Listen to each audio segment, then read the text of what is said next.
a crude populism, sometimes from the far left, but more often from the far right, which seeks to restore what they believe was a better, simpler age free of outside contamination.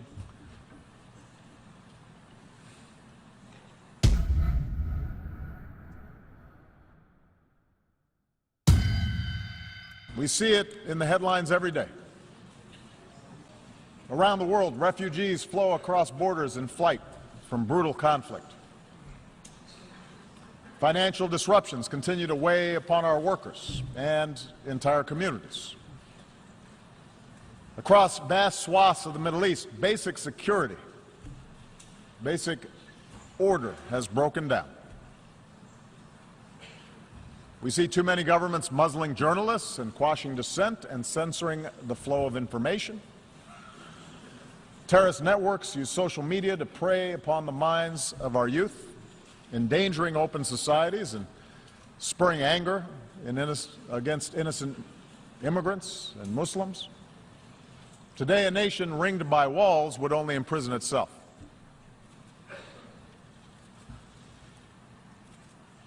So the answer cannot be a simple rejection of global integration. Instead, we must work together to make sure the benefits of such integration are broadly shared, and that the disruptions, economic, political, and cultural, that are caused by integration are squarely addressed. I recognize not every country in this hall is going to follow the same model of governance. I do not think that America can or should impose our system of government on other countries. But there appears to be a growing contest between authoritarianism and liberalism right now. And I want everybody to understand, I am not neutral in that contest. I believe in a liberal political order, an order built not just through elections and representative government, but also through respect for human rights and civil society and independent judiciaries and the rule of law. We must reject any forms of fundamentalism or racism or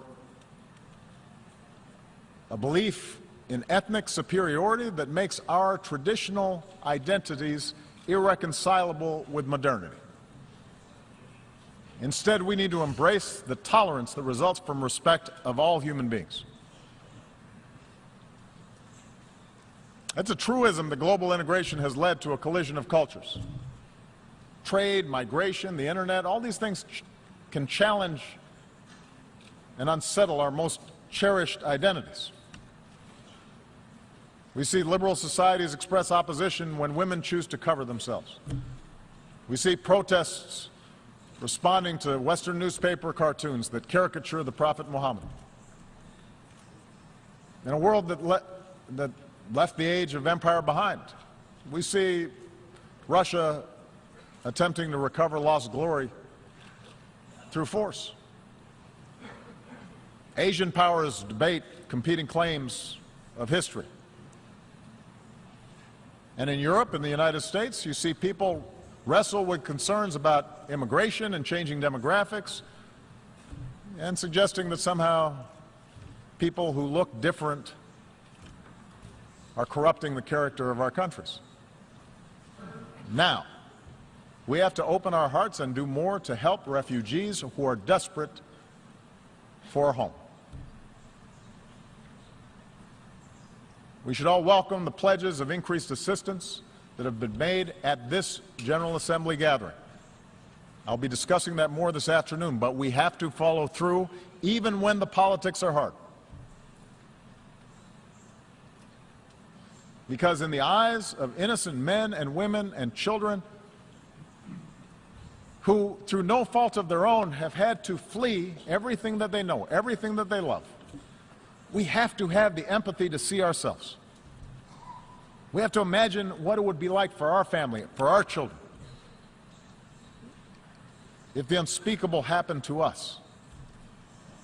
And we should all understand that ultimately our world will be more secure if we are prepared to help those in need and the nations who are carrying the largest burden with respect to accommodating these refugees.